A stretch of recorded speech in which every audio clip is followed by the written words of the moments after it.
Assalamualaikum warahmatullahi wabarakatuh. Kitab Al-Fatihah. A'udzubillahi minasyaitonir rajim.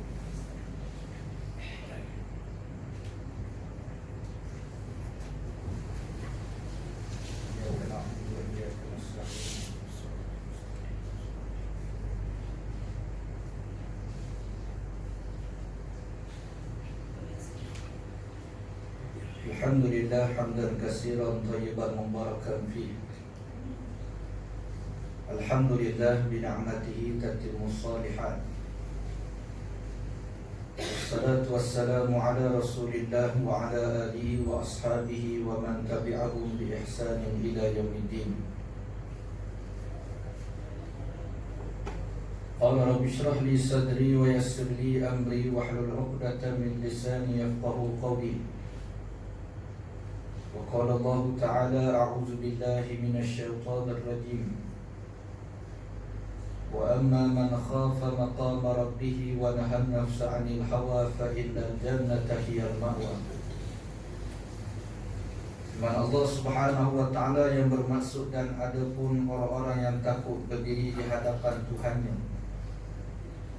serta ia menahan hawa nafsu daripada kehendaknya, maka disediakan baginya syurga sebagai tempat tinggalnya. Hormati lagi dikasihi hari Jumaat muslimin dan muslimat yang dirahmati oleh Allah Ta'ala sekalian. InsyaAllah pada tengah hari yang mulia ini kita merenung satu kata-kata daripada Al-Imam Asy-Syafi'i rahimahullah ta'ala. Al-Imam Asy-Syafi'i menyebut, Ma a'tallahu nabiyyan syai'a illa wa a'tallahu Muhammadan ma huwa aktsaru min. Bila mana Allah Subhanahu wa ta'ala kurniakan suatu mukjizat kepada para nabi yang lain, maka Allah Subhanahu wa ta'ala akan mengurniakan mukjizat yang lebih hebat dan lebih banyak daripada nabi-nabi yang lain kepada Nabi Allah Muhammad sallallahu alaihi wasallam. Dalam wasiat Al-Imam dan nasihat Al-Imam Asy-Syafi'i rahimahullahu taala ini menyatakan kepada kita dengan suatu maksud,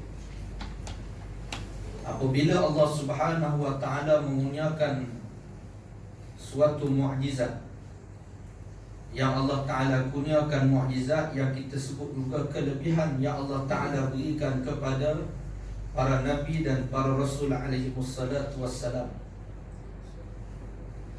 maka sudah pasti kata Al-Imam Asy-Syafi'i, Allah akan mengurniakan suatu mukjizat yang lebih banyak dan lebih hebat berbanding nabi-nabi yang lain kepada nabi kita Muhammad sallallahu alaihi wasallam. Lalu bila Imam Syafi'i berkata sedemikian, ada seorang hamba Allah bertanya kepada Al-Imam Syafi'i, kalau begitu bagaimana nak dibandingkan dengan mukjizat yang Allah Ta'ala kurniakan kepada Nabi Isa AS, yang mana Nabi Isa Allah Ta'ala sebut dalam surah Ali Imran pada ayat yang ke-49, wa uhyil mauta biidnillah, dan aku menghidupkan orang yang telah mati dengan izin Allah Subhanahu wa ta'ala. Mukjizat Nabi Isa Allah Ta'ala kurniakan, dia boleh menghidupkan manusia yang telah mati. Lalu bertanya laki-laki ini, apa nak dibandingkan dengan mukjizat Nabi Muhammad? Kalau kamu kata mukjizat Nabi Muhammad itu lebih hebat daripada nabi-nabi yang lain, maka apa mukjizat Nabi Muhammad yang lebih hebat berbanding dengan mukjizat Nabi Musa Nabi Isa yang boleh menghidupkan manusia yang telah mati? Dan berkata Al-Imam Syafi'i rahimahullahu ta'ala, kalaulah Nabi Isa boleh menghidupkan manusia yang telah mati, maka Nabi Allah Muhammad, Allah kurniakan suatu mukjizat boleh menghidupkan pokok yang telah mati, batang kayu yang telah mati. Allah Ta'ala kurniakan mukjizat kepada Nabi Allah Muhammad boleh hidup atas asbab kerana kerinduan kepada Nabi SAW. Kata kalau orang mati hidup balik cakap tak pelik mana. Sebab waktu dia hidup dia boleh bercakap tak. Tapi kalau batang kayu tuan-tuan, mati hidup balik boleh bercakap, lagi pelik. Pasal waktu dia hidup pun tak boleh nak bercakap. Jadi apa yang berlaku pada zaman Nabi disebut mukjizat yang Allah Ta'ala berikan ni, kerana pada zaman Nabi ni disebut ada satu batang tamar yang Nabi gunakan untuk tempat Nabi sentiasa bersandar, ataupun Nabi duduk dekat dengan dia sewaktu Nabi menyampaikan khutbah.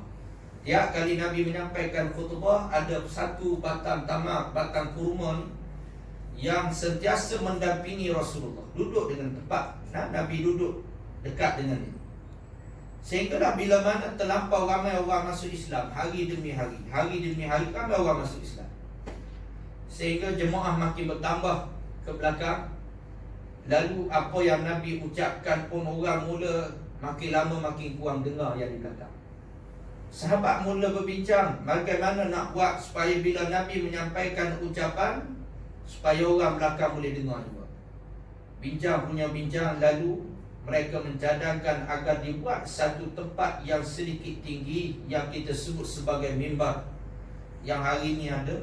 Pada zaman Nabi dikatakan mimbar lebih kurang ada 3 anak tangga. Zaman Nabi ni mimbar yang dibuat pada zaman Nabi ada 3 anak tangga. Jadi selepas selesai dibuat mimbar, maka Nabi menyampaikan khutbah, ucapan di atas mimbar, tidak lagi pada batang tamar tersebut.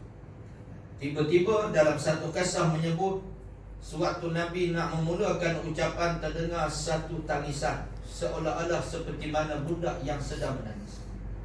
Bukan saja Nabi yang dengar, bahkan para sahabat yang lain pun turut dengar. Sehingga cari daripada mana datangnya bunyi tersebut. Rupanya datang daripada batang tamar, tempat Nabi selalu bersandar. Nabi pun pergi dekat, Nabi pujuk, sehinggalah batang tamar tadi berhenti menangis. Nabi menyatakan kepada sahabat yang lain, kalau aku tak suruh dia berhenti menangis, nescaya dia akan menangis sampai hari kiamat. Nescaya dia akan menangis sampai hari kiamat. Bahkan kita boleh lagi mendengar tangisan kalau dia tak berhenti menangis. Nak kata hebat. Bahkan disebut batang tamar ini ditanam sekali bersama dengan tiang-tiang dalam Masjid Nabawi, wallahu a'lam. Yang mana kawasan yang disebut batang tamar tersebut. Kata Nabi lagi, kenapa batang tamar ini menangis? Kerana kerinduan yang teramat dalam terhadap. Atau bagaimana batang tamar, batang kayu boleh menangis kerana rindu ingin berdamping dengan Rasulullah. Kerana bila mana dia tengok aku ni sudah tidak mendampinginya, lalu teramat sedih, sehingga dia menangis kerana tersebut. Allah, ya Allah Ta'ala beri kelebihan. Sebab tu kita ni kena renung diri kita ni dengan batang kayu mana lagi tu. Kadang-kadang kita ni kadang-kadang teruk pada batang kayu tu kan. Orang Sarawak pun kita tak menangis, cerita berakhirat pun tak menangis. Lalu kemudian lalu disebut lagi. Kalau begitu ditanya lagi kepada Imam Syafi'i, bagaimana dengan mukjizat yang Allah Ta'ala kurniakan kepada Nabi Musa AS? Seperti mana yang Allah sebut dalam Al-Quran, فَأَوْحَيْنَا إِلَى مُوسَىٰ أَنْ يَضْرِبْ بِعَصَاكَ الْبَحْرَ.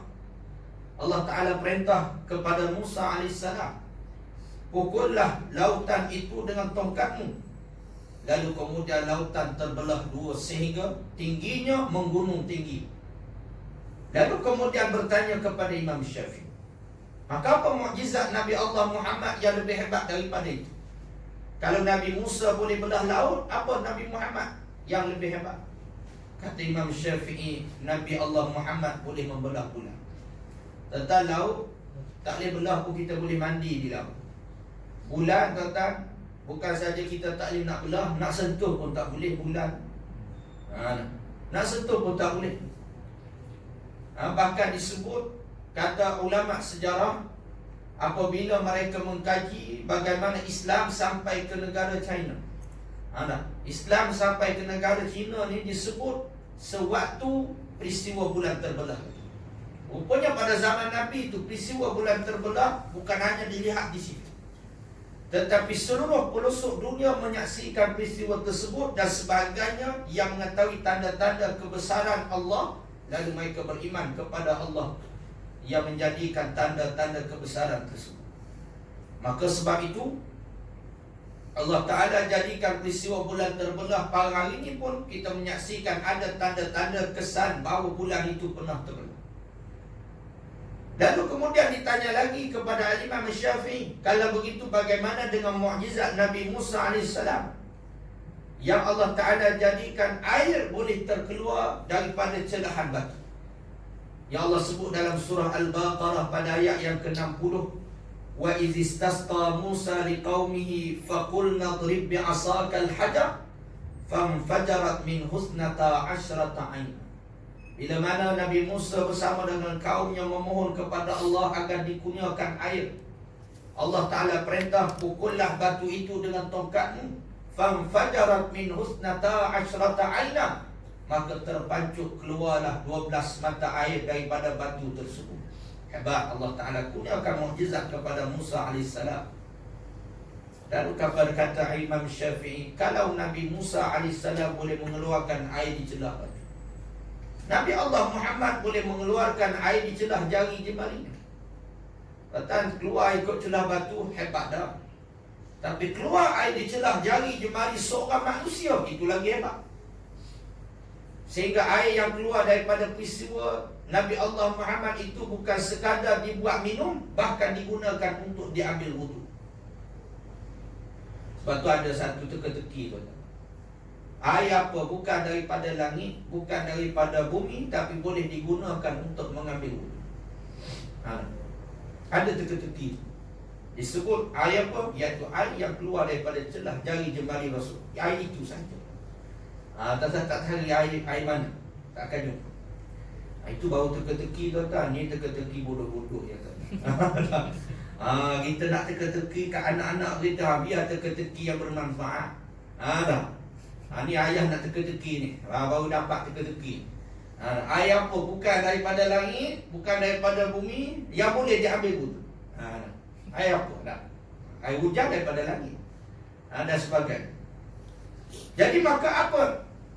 Lalu dikatakan air keluar di celah jari jemari Rasulullah itu adalah mukjizat yang lebih hebat menandingi mukjizat Nabi Musa AS. Lalu kemudian ditanya lagi, bagaimana dengan mukjizat yang Allah Ta'ala kurniakan kepada Nabi Sulaiman AS? Nak dibandingkan dengan mukjizat Nabi Allah Muhammad. Apa mukjizat Nabi Sulaiman AS? Tentang disebut Allah jadikan mukjizat kepada Nabi Sulaiman, boleh terbang di antara langit dan bumi. Nabi Sulaiman boleh arahkan langit, boleh arahkan angin kemana saja dia nak. Lalu berkata Imam Syafi'i rahimahullah ta'ala, kalaulah Sulaiman AS boleh terbang di antara langit dan bumi, maka Nabi Allah Muhammad lagi hebat, boleh sampai ke langit yang ketujuh dalam peristiwa Isra' dan Mi'raj. Peristiwa Isra' dan Mi'raj yang cukup hebat, mukjizat yang Allah Ta'ala jadikan peristiwa itu berlaku pada bulan ini, bulan Rajab. Bila masuk bulan Rajab, kita ingat tentang peristiwa Isra' dan Mi'raj. Suatu mukjizat yang hebat yang Allah perjalankan Nabi sampai ke langit yang ketujuh. Kata langit pertama pun paling cerdik manusia tak ada nak kaji lagi. Paling canggih teknologi yang ada di atas muka bumi daripada dulu sampai hari ini, tidak ada seorang pun manusia yang boleh kaji berapa jarak bumi dengan langit yang pertama. Tak ada orang boleh kaji. Kata besar tak besar, nak capai ke langit yang pertama ni, kata boleh pergi di satu tempat balai cerah di Negeri Sembilan. Di Negeri Sembilan ni ada satu balai cerah. Balai cerah tempat orang tengok anak bulan. Jadi di situ dia ada satu hotel. Tak silap saya, Kelana Resort nama dia, Port Dickson. Di Port Dickson. Kalau tuan-tuan nak bawa family pergi melancong situ, cantik. Satu sebab apa? Sebab dia di bawah, kalau tak silap saya, di bawah Majlis Agama Islam Negeri Sembilan. Di hotel. Bahkan kawasan tu makanan dia pun sedap, tuan-tuan. Hotel dia pun selesa. Depan tu saja, jalan kaki je, ada balai cerah. Dia ada kolam dia, betul-betul tepi pantai. Saya pergi 2 kali. Yang kita naik balai cerak. Bila kita naik balai cerak tu tuan-tuan, dia apa yang menarik? Satu teropong di situ paling mahal. Saya tanya harga dia 2 juta Malaysia, 2 juta Malaysia. Mak itu harga teropong dia paling mahal di Malaysia. Situlah tempat paling mahal. Di situlah mufti-mufti turun tengok anak bulan. Jadi malam tu kita naik. Naik nak tengoklah. Jadi kebetulan nasib tak baik. Sebab awan tebal. Jadi dia kata tak boleh tengok, dia kata. Cuma dia bawa rakaman-rakaman sebelum ni, dan rakaman daripada luar negara yang dia kumpul berkenaan dengan alam semesta. Dan dia tunjuk bagaimana rupa anak bulan, mak bulan, habis semua dia tunjukkan. Yang kita dah dengar anak bulan selama ni tu rupa macam mana, dia tunjuk ini rupa anak bulan. Bila sebut anak bulan. Jadi dia pun cerita. Lalu dia tunjuk gambar-gambar. Tetapi saya nak cerita satu benda. Bila kita duk menyaksikan banyak-banyak bintang-bintang, sehingga tuan-tuan, ada satu bintang ni tak mampu lagi diukur saiz dia, bukan jarak tuan-tuan, saiz dia saja, jarak tak sekira. Saiz dia saja tidak mampu lagi diukur dengan berapakah jutaan kilometer tuan-tuan. Tak boleh nak diukur, besar. Hingga dia terpaksa ukur dengan jarak 150,000 tahun perjalanan cahaya. Itu besar bintang. Besar bintang. Dan dia ada beberapa galaksi-galaksi yang menghimpunkan bintang-bintang. Ada berapa galaksi yang menghimpunkan bintang sebesar ini? Ada jutaan lebih tuan-tuan. Galaksi-galaksi, yang satu galaksi itu ada jutaan-jutaan bintang.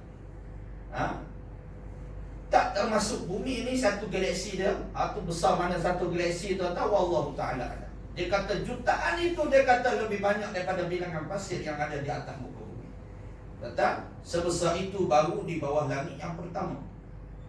Ni nak kata langit yang pertama tu, sebesar itu baru di bawah langit pertama. Jadi kita tak payah fikir, cuma nak gambarkan kebesaran Allah. Fikir-fikirkan jadi gila pula. Nak susah. Jadi nak menggambarkan mukjizat Isra dan Mi'raj adalah satu mukjizat yang cukup hebat. Ni yang kita nak sebut pada tengah hari. Yang mana Allah Ta'ala memperjalankan Nabi kita Muhammad sallallahu alaihi wasallam pada suatu tempat yang tidak tercapai akal manusia yang waras.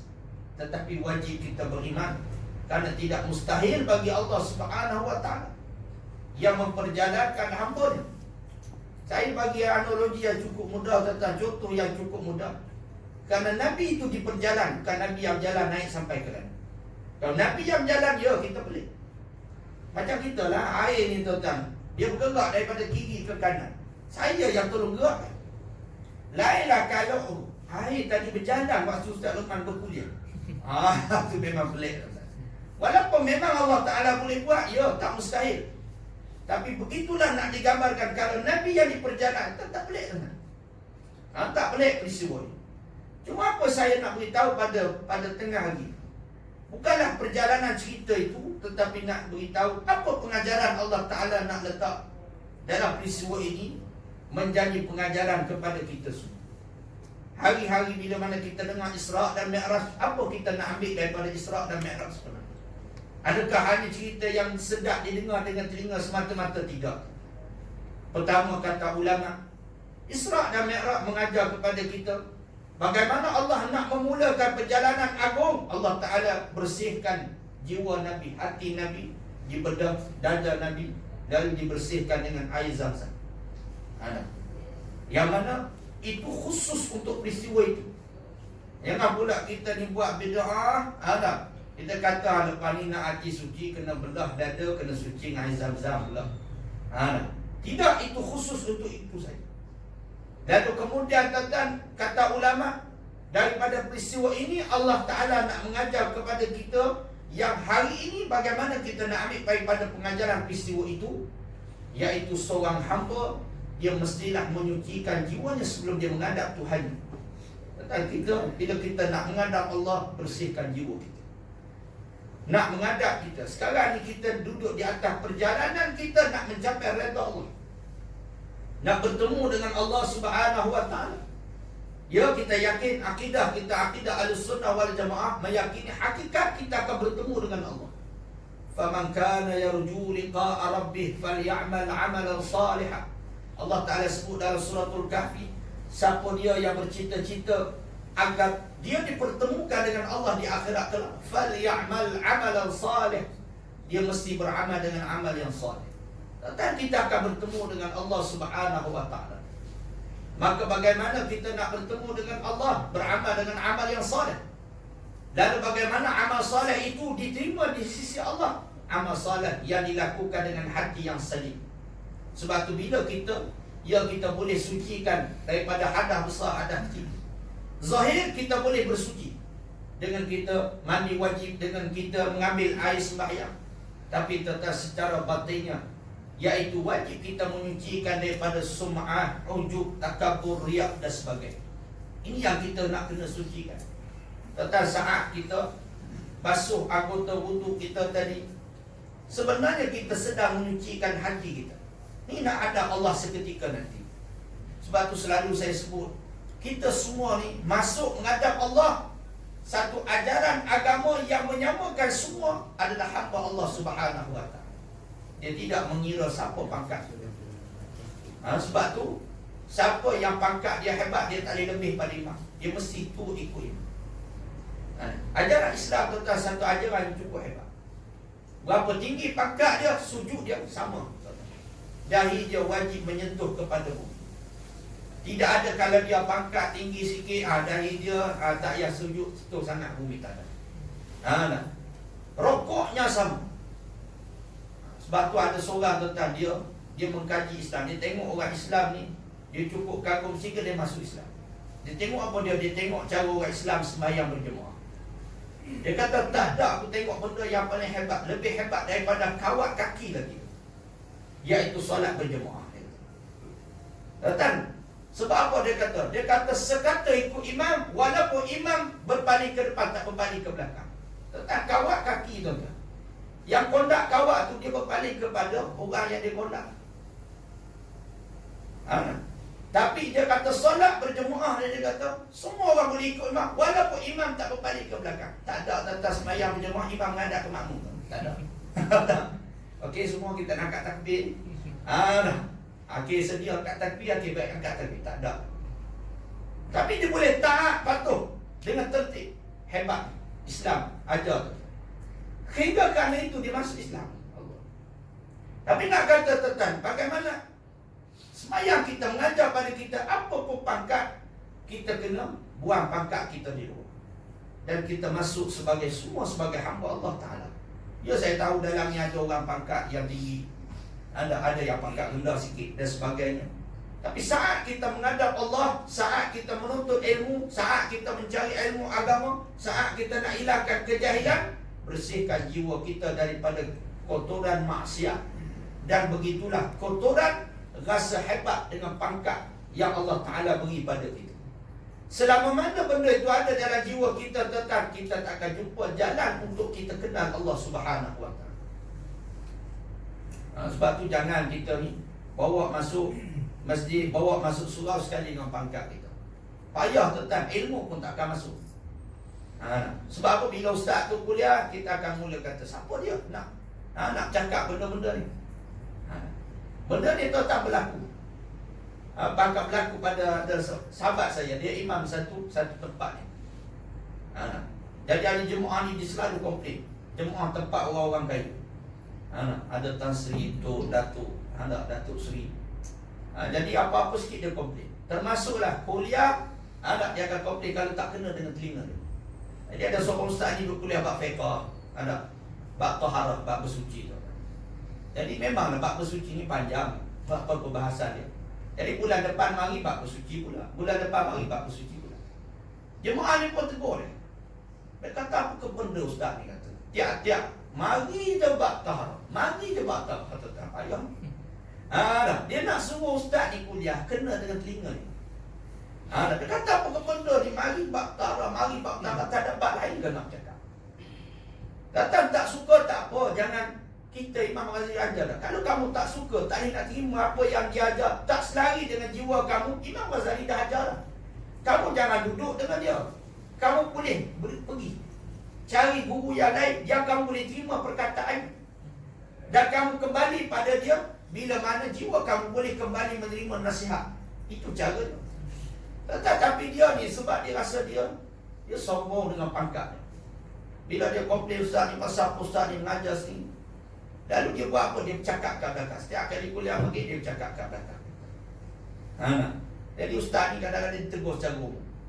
Satu malam tu ustaz tegur secara umum, dia tak puas hati, dia cari ustaz tak jumpa, dia cari imam tu, sahabat saya. Dia kata, mana pergi ustaz tadi? Dia kurang ajar betul ustaz. Tengok. Ini cerita betul. Berlaku. Bagaimana? Sebab tu. Sebab apa? Sebab dia rasa, aku yang bayar ustaz. Duit sumbangan pada masjid ni, duit aku. Duit yang bayar ustaz datang kuliah tu, duit daripada duit sumbangan. Sehingga dia rasa begitu. Jangan. Siapa pun yang datang mengajar, dia ni muda pada kita ke, walaupun dia ni kita lebih alim pada dia, tetap.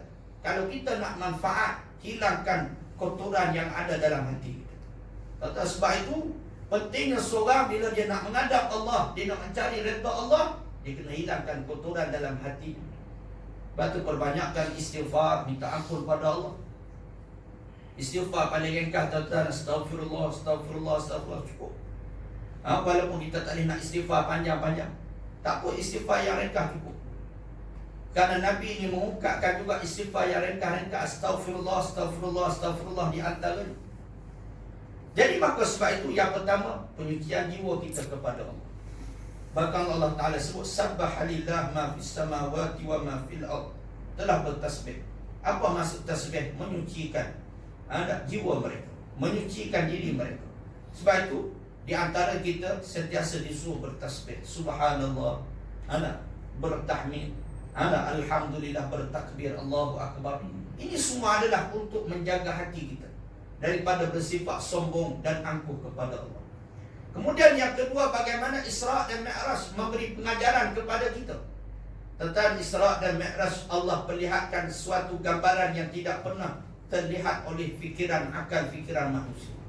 Apa dia? Suatu perkara yang bersifat alam akhirat, yang bersifat ghaib, yang manusia tak pernah tengok sebelumnya atas dunia. Bagaimana keadaan manusia yang mendapat azab daripada Allah, bagaimana manusia yang mendapat kemuliaan di sisi Allah Subhanahu wa Ta'ala. Maka Isra' dan Mi'raj menambahkan lagi keyakinan adanya jaza daripada Allah. Apa dia jaza? Pembalasan. Pembalasan daripada Allah. Sebab tu bila orang cerita tentang Isra' dan Mi'raj, kita kena bertambah keyakinan apa yang kita buat atas dunia, pasti Allah Ta'ala balas. Pasti Allah Ta'ala balas. Sebab tu tuan-tuan, sekecil mana pun harta haram yang kita makan, pasti Allah balas. Sebesar mana pun harta haram yang kita makan, walaupun orang secara zahir nampak kita kaya, tetapi hakikatnya kegelisahan kita hanya Allah yang tahu.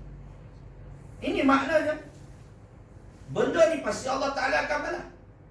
Sebab tu jangan kita anggap dia pemimpin, kita nampak dia kaya, gaji puluh ribu tiap-tiap bulan. Kalau dia khianat, tetap pasti Allah Ta'ala balas. Itu keyakinan kita.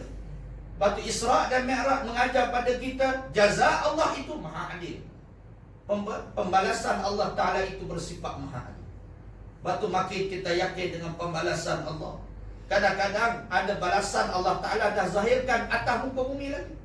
Ada dosa tentang Allah Ta'ala dah bayar cash atas dunia. Ada dosa Allah tangguh dunia, Allah Ta'ala balas akhirat.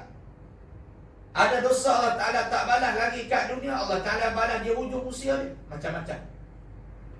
Di antara dosa yang Allah Ta'ala bayar waktu hidup di dunia pun Allah bayar dah. Akhirat Allah bayar, kata ulama, di antara dosa derhaka pada mak ayah. Dosa derhaka mak ayah, tuan-tuan, dunia Allah balas, akhirat Allah balas. Sebab itu macam-macam Allah Ta'ala perlihatkan. Semuanya adalah sebagai tanda menambahkan keyakinan kita adanya hari pembalasan. Sebab itu bagaimana kita hidup, begitulah kita mati, begitulah kita dibangkitkan di akhirat. Saya duduk cakap baru ni beberapa bulan yang lepas dengan seorang penggali kubur. Dia ni kerja gali kubur. Saya tanya, abang gali kubur berapa tahun dah?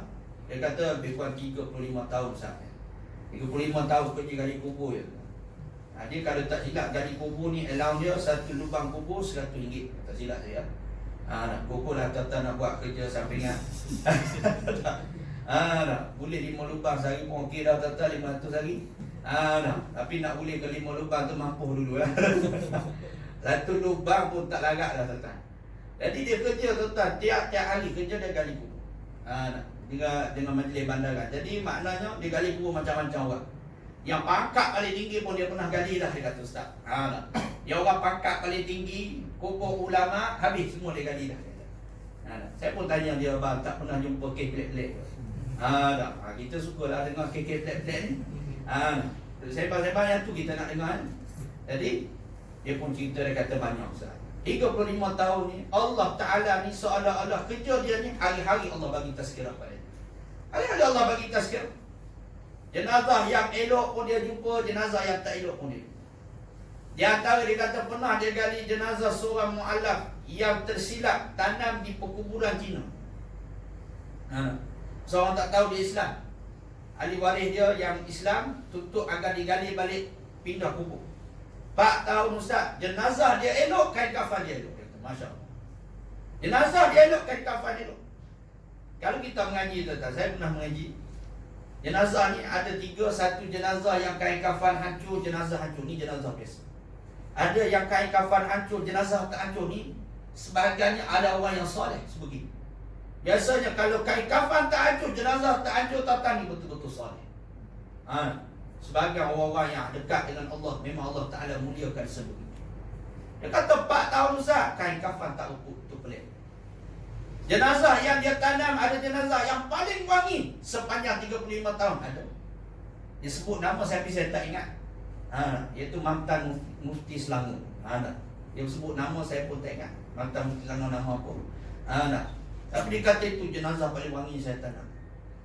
Bahkan yang terazab pun ada dia. Jenazah yang saat nak tanam pun jenazahnya hangus seperti sebiji, seperti bau sudah kena bakar.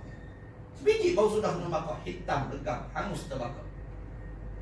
Dan orang mula bercakap tentang dosa si mati. Betul? Lepas tu bila kita mati sangat bimbang kalau orang cakap tentang dosa kita. Apa dosa dia? Dia kata hamba ini mati dalam keadaan dia nak berubah daripada lelaki jadi perempuan. Ada tuan-tuan jangan suka jadi perempuan. Hari ni orang seronok jadi perempuan. Dia kata tak ada apa pun, tak kena sambar di peti pun. Tetap pandai-pandai tahu lah siapa dia. Lepas tu jangan tuan-tuan, dosa besar ubah jantina. Dia apa sebab sangat ubah jantina tuan-tuan? Ubah jantina ni murah ke kos dia? Tak mahal tuan-tuan. Bukan ribu-ribu, puluh ratus ribu kan. Semata-mata nak ubah jantina. Sebahagiannya sebab apa tuan-tuan? Sebahagian sebab kerana dunia. Sebab kan ubah jantina ni tuan boleh cari duit. Itu salah satu. Jual produk kecantikan pun laku bila jadi perempuan tuan. Bila jantan jual produk kecantikan mana laku tuan. Ni suruh yang jantan kat depan ni ada. Pergi jual produk kecantikan mampu dah laku tuan. Laku dah satu, ada setahun. Tapi nak kata tetap payah laku. Tapi cuba jadi perempuan tuan. Confirm laku tuan. Ini sebab ni, salah satu sebab. Salah satu sebab dia dunia lah. Dan memang saya pernah jumpa ada seorang. Dulu dia lelaki, dia jadi perempuan tuan-tuan. Masya Allah, cukup cantik. Dah, sahabat saya tunjuk, dia kata ustaz. Cantik yang ada. Jadi bila dia, ustaz ni jantan ni ustaz dia kata. Laki kawan dia. Satu kelas dia. Betul-betul laki dia. Mana kawan dia komen nama laki dia, semua kena blok dia. Pandai dia tu nak. Dia tuan-tuan dah tengok. Dia anak murid kepada yang terkenal ni. Dia anak buah. Tu dia punya nakib dia. Ataupun murabi dia. Yang mengajar dia kat mana nak bedah alat sudik, kat mana nak besarkan payudara semua. Tuan-tuan, tapi tuan-tuan, saya duk tanya dengan beberapa orang sahabat yang memandikan jenazah yang tidak dituntut. Di hospital jenazah HIV, jenazah ponda-ponda. Dia kata tak ada jenazah paling azab dia pernah tengok dia antara jenazah bapuk lah. Antara. Sebab tu jangan. Allah Ta'ala mula perlihatkan benda ni atas dunia. Dan di antara yang lain disebut ada jenazah yang nak tanam pun tak cukup. Tak cukup tanah. Nak tanam tak cukup tanah jenazah. Dah gali 7 kaki panjang, dia kata ustaz, tetap tak cukup nak masuk. Tak pun. Ustaz tinggi macam mana orang 7 kaki dia semua. Bila tak muat, dia pun gali lagi 8 kaki. Tak muat juga. Kemudian dia ukur lagi, dia gali pula jadi 9 kaki. Nak tanam tak muat. Dia kata, Ustaz dah tak boleh nak gali lah. Lalu apa? Dia terpaksa buat, sedangkan yang menyaksikan hari itu ramai. Dia nak sembunyikan aib jenazah ni. Dia beritahu kat orang ni, tolong lari jauh sikit, boleh tak saya buat kerja ni dah lemah dah ni. Takut saya yang mati, dia kata. Dah boleh tak tolong lari jauh sikit. Kata, waktu orang lari tu, dia kata, Ustaz saya terpaksa tekan jenazah ni sampai masuk dalam dia. Waktu saya tekan Ustaz, dengan telinga saya dengar bunyi tulang yang patah perak. Dia kata, Ustaz, cukup seksa saya dengar, tapi terpaksa tekan sampai masuk ke liang lahat. Bila sampai ke liang lahat, jenazah yang tak muat tadi Ustaz tiba-tiba lebih pula 3-4 kaki. Lebih kosong. Walau nak masuk tadi tak muat, sampai bawah lebih pula. Lalu dia pun cepat-cepat tanam. Orang mula cakap tentang dosa si mati. Sebab tu ni bimbang tentang orang cakap tentang dosa kita. Apa dia dosa dia tentang waktu dia hidup disebut tanah dia, tanah orang pun tanah dia. Dan dia suka ambil tanah orang. Betul tuan, jangan kita bukan ambil hak orang. Seinci RM1 pun duit orang tentang pulangkan. Apatah lagi kalau dia seorang pemimpin dia buat zalim pada rakyat. Ya, Alhamdulillah, rakyat dizalimi, doa dia mampu. Pemimpin yang buat zalim tentang dia tak terlepas di hadapan Allah. Sama lah juga jiran ambil tanah, jiran sebagainya. Semuanya itu tidak akan terlepas. Maka Isra' dan Mi'raj mengajar pada kita azab Allah, suatu benda yang pasti yang kita kena yakin. Maka sebab itu tuan-tuan, bila masuk bulan Rejab, bulan yang kita menambahkan keyakinan tentang perjalanan akhiratnya panjang. Jadi sebab itu, kembalilah kita tuan-tuan beramal dengan amal soleh. Perbanyakkan amal soleh kita, umur kita makin singkat. Dunia yang kekal abadi makin dekat dengan kita. Maka sebab itu tak ada apa datang melainkan amal soleh yang boleh menyelamatkan kita di hadapan Allah. Jadi sebenarnya tuan-tuan panjang lagi sebenarnya. Kisah iaitu pengajaran Isra' Mi'raj. Cuma itu, dua itu yang saya nak sentuh pada tengah hari yang mulia sebagai perkongsian kita semua tuan-tuan. Moga-moga Allah Ta'ala jadikan kita ni kelompok yang sentiasa hidup mengambil pengajaran di atas jalan yang pernah Allah Ta'ala tunjuk pada kita, iaitu sirah nabawiyah, menjadi pengajaran dalam kehidupan kita, insya-Allah. Amin ya rabbal alamin. Jadi saya sekadar itulah tuan-tuan, apa yang baik itu datang daripada Allah, yang lemah yang kurang itu datang pada kelemahan di saya sendiri. Jadi tuan-tuan, saya semangat untuk hari ini saya nak umum, iaitu untuk program Ihya Ramadan anak-anak pelajar saya ni. Jadi RM600 sehari berbuka puasa, bersahur dan sebagainya. Jadi tuan-tuan sumbang semangat tuan-tuan ni untuk Ihya Ramadan.